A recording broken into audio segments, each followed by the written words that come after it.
Six Hindi text chapter 15 global warming मानव निर्मित विनाश का पिशाच लेख।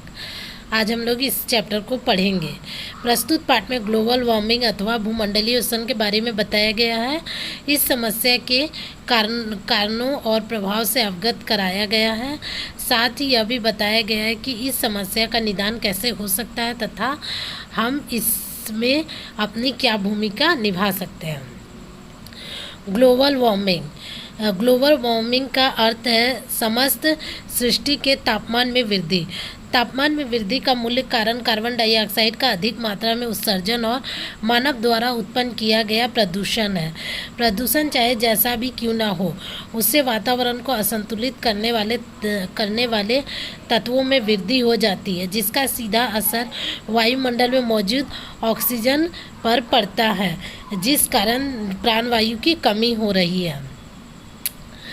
ग्लोबल वार्मिंग का अर्थ होता है समस्त सृष्टि का तापमान में वृद्धि करना।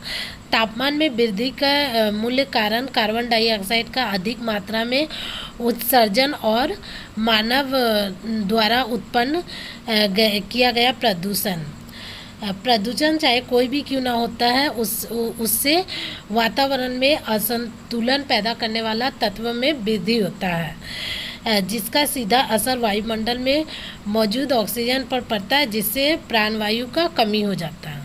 इससे सभी जीव जंतु और प्राणी अनेक स्वास्थ्य संबंधी बीमारियों से जूझ रहे हैं, यानी अपने ही किए कर्मों का शिकार स्वयं बन रहे हैं।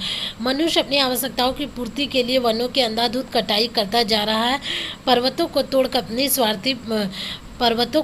अपनी स्वार्थ पूर्ति कर रहा है। परमाणु भट्टियां बना रहा है तथा कल कारखाने की वृद्धि कर रहा है। इन कारखानों से उत्सर्जित हानिकारक गैस अत्यधिक मात्रा में हवा में तीव्र गति से फैलकर वायुमंडल को प्रदूषित कर रही है तथा सूर्य की गर्मी को अपने में अवशोषित कर इस सृष्टि की गर्मी को बढ़ा रही है।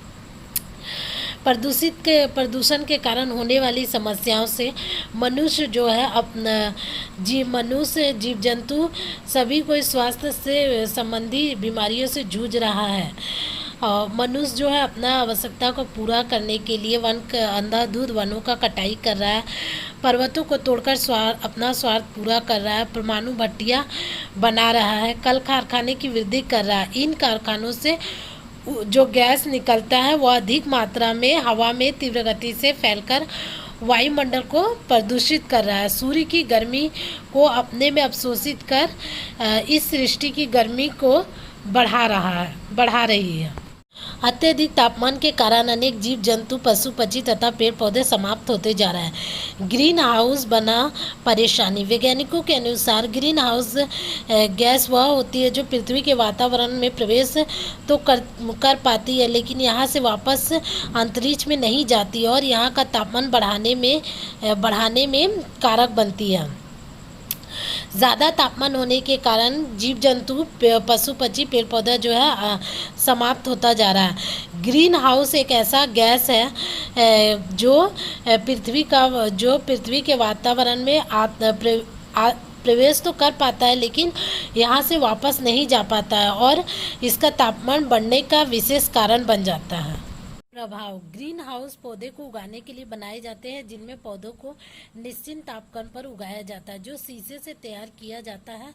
दोपहर को धूप इस ग्रीन हाउस में प्रवेश करती है और शीशे के कारण बाहर नहीं आ पाती है, जिस कारण वहाँ का तापमान बढ़ जाता है और वह उष्णता अपना प्रभाव दिखाना शुरू कर देती है। ग्रीन हाउस का प्रभाव के बारे में यहाँ बताया गया है। ग्रीन हाउस को पौधे उगाने के लिए लगाए जाते हैं, जिसमें पौधों का निश्चित तापमान पर उगाया जाता है, जो शीशे से बनाया जाता है। दोपहर को धूप इस ग्रीन हाउस में प्रवेश करती है और शीशे के कारण वो बाहर नहीं निकल पाती है, जिसके कारण वहाँ का तापमान बढ़ जाता है और उष्णता अपना प्रभाव दिखाना शुरू कर देती है। ठीक उसी तरह जब सूर्य अपनी किरणें पृथ्वी पर डालता है तो वहाँ पर पहले से ही ग्रीन हाउस गैस जैसे कार्बन डाइऑक्साइड गैस एक गर्म ताप की तरह पृथ्वी की रक्षा करती है। परंतु जब सूर्य की किरणों के प्रभाव से पृथ्वी का तापमान बढ़ जाता है तो पृथ्वी में उपस्थित उष्णता से अवशोषक पदार्थों में इतनी क्षमता नहीं रह पाती है कि वह अवशोषित कर सके, जिस कारण पृथ्वी में भी ग्रीन हाउस प्रभाव देखने को मिलता है। सूर्य का किरणें पृथ्वी पर जब पड़ता है तो वहाँ पहले से ही ग्रीन हाउस जैसा गैस कार्बन डाइऑक्साइड गैस एक गर्म ताप की तरह पृथ्वी की रक्षा करता है। परंतु जब सूर्य की किरणों के प्रभाव से पृथ्वी का तापमान बढ़ जाता है तो पृथ्वी में उपस्थित जो संताप शोषक पदार्थों में इतना क्षमता नहीं रह पाता कि वह इसको अवशोषित कर सके, जिसके कारण पृथ्वी में भी ग्रीन हाउस प्रभाव देखने को मिलता है। पृथ्वी का तापमान यहाँ पर रहने वाले जीव जंतुओं व पेड़ पौधों के अनुसार न होने के कारण तथा पृथ्वी में जीवाश्म ईंधन के कारण जंगलों में आग लग जाती है। इससे त्वचा संबंधी अनेक रोग उत्पन्न हो जाते हैं। पृथ्वी का तापमान यहाँ के जीव जंतु व पेड़ पौधे के अनुसार नहीं होता है तो पृथ्वी में जीवाश्म ईंधन के कारण जंगलों में आग लग जाता है और इससे त्वचा से जुड़ा हुआ रोग उत्पन्न हो जाता है। ग्लोबल वार्मिंग के प्रमुख कारण, जैसा कि ऊपर बताया गया कि ग्लोबल वार्मिंग के पीछे मुख्य रूप से ग्रीन हाउस गैसों का होना है। तो सबसे पहले हमें यह समझना होगा कि ये गैस कौन सी है और कैसे पैदा होती है। ग्रीन हाउस गैसों में carbon dioxide, methane, nitrous oxide जैसी गैस शामिल होती है। इनमें भी सबसे अधिक उत्सर्जन कार्बन डाइऑक्साइड का होता है। इस गैस का उत्सर्जन सबसे अधिक पावर प्लांट्स से होता है। ग्रीन हाउस ग्लोबल वार्मिंग के पीछे मुख्य रूप से ग्रीन हाउस गैस का होना होता है। तो सबसे पहले जानना होगा कि ग्रीन हाउस गैस कौन सा गैस है और ये कैसे पैदा होता है। ग्रीन हाउस गैस में carbon dioxide, methane, nitrous oxide जैसा गैस जो इसमें शामिल रहता है और इसमें भी सबसे अधिक कार्बन डाइऑक्साइड गैस उत्सर्जन होता है। इस गैस का उत्सर्जन सबसे अधिक पावर प्लांट्स से होता है। बिजली संयंत्रों को बिजली पैदा करने के लिए भारी मात्रा में जीवाश्म ईंधन कोयला का उपयोग करना पड़ता है। इससे भारी मात्रा में कार्बन डाइऑक्साइड पैदा होता है। माना जाता है कि संसार में 20% कार्बन डाइऑक्साइड गाड़ियों में लगे गैसोलीन इंजन की वजह से उत्सर्जित होता है। बिजली संयंत्रों को बिजली पैदा करने के लिए भारी मात्रा में जीवाश्म ईंधन का उपयोग करते हैं। इसमें भारी मात्रा में कार्बन डाइऑक्साइड जिसके कारण पैदा होता है और संसार में 20% कार्बन डाइऑक्साइड गाड़ियों में लगे गैसोलीन इंजन के कारण उत्सर्जित होता है। जानकारी, धरती पर अत्यधिक तापमान की वृद्धि से पर्वतों पर बर्फ पिघलने लगता है और हिमखंड अपनी जगह से हटकर बहुत बड़े क्षेत्र को तबाह कर सकते हैं।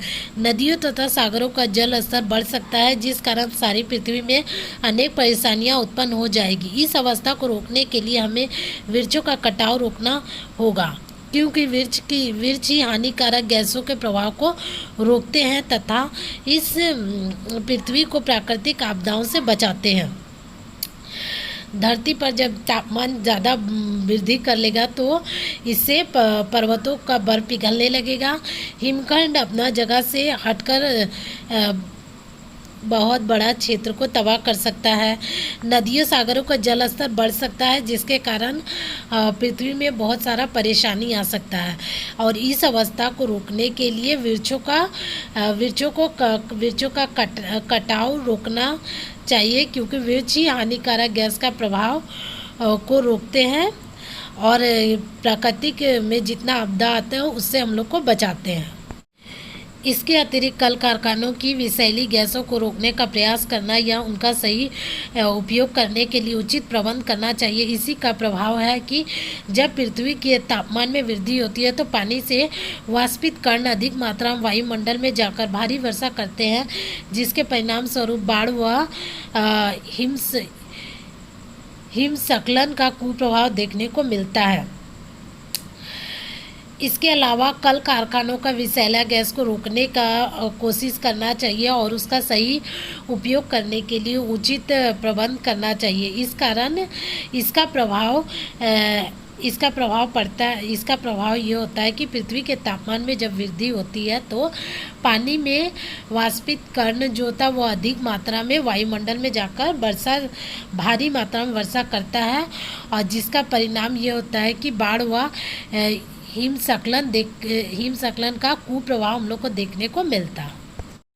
वायुमंडलीय परिवर्तन व प्रभाव।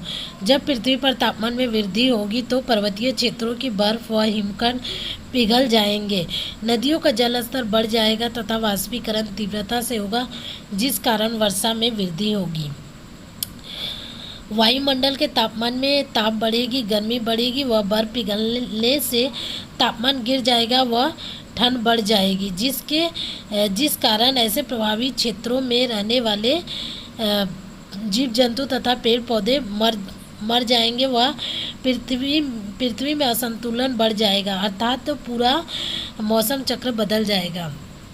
जब पृथ्वी में तापमान बढ़ेगा तो पर्वतीय क्षेत्रों पर बर्फ हिमकण पिघल जाएगा, नदियों का जल स्तर बढ़ जाएगा, वाष्पीकरण तीव्रता से होने लगेगा, जिसके कारण वर्षा में वृद्धि होगा। वायुमंडल तापमान में ताप बढ़ेगी, गर्मी बढ़ेगा, बर्फ पिघलने के तापमान गिर जाएगा, ठंड बढ़ जाएगी, जिसके कारण इन सब समस्याओं के कारण जीव जंतु पेड़ पौधे मर जाएंगे, प्रकृति में असंतुलन बढ़ जाएगा और पूरा मौसम चक्र जो है इसके कारण बदल जाएगा। माना जा रहा है कि इसकी वजह से उष्णकटिबंधीय रेगिस्तानों में नमी बढ़ेगी, मैदानी इलाकों में भी इतनी गर्मी पड़ेगी जितनी कभी इतिहास में नहीं पड़ी। इस वजह से विभिन्न प्रकार के जानलेवा बीमारियां पैदा होगी। इसके कारण रेगिस्तानों में नमी बढ़ जाएगा, मैदानी इलाकों में गर्मी ज़्यादा होने लगेगी, इतना गर्मी होगा जितना पहले कभी नहीं हुआ। इसके कारण विभिन्न प्रकार का जानलेवा बीमारियां जो है पैदा होगा। हम प्रकृति को इतना नाराज नहीं कर दे कि वह हमारे अस्तित्व को ख़त्म करने पर ही आमादा हो जाए। हमें उसका ख्याल रखना पड़ेगा, तभी तो वह हमारा ख्याल रखेगी। इसलिए बेहतर यही होगा कि हमें वृक्ष के कटाव पर तथा ग्रीन हाउस गैसों के उत्सर्जन पर रोक लगाना होगा, ताकि हम पृथ्वी को तबाह होने से बचा सकें। हम लोगों को अपना प्रकृति की तरफ ध्यान देना चाहिए। हम लोग को उसको इतना नाराज नहीं करना होगा कि वो हमारा अस्तित्व जो है ख़त्म कर दे। इसके लिए हम लोग को उसका ख्याल रखना पड़ेगा, और इसलिए वृक्षों के कटाव पर तथा ग्रीन हाउस के गैसों के उत्सर्जन पर रोक लगाना होगा, ताकि हम पृथ्वी को बर्बाद होने से बचा सकें।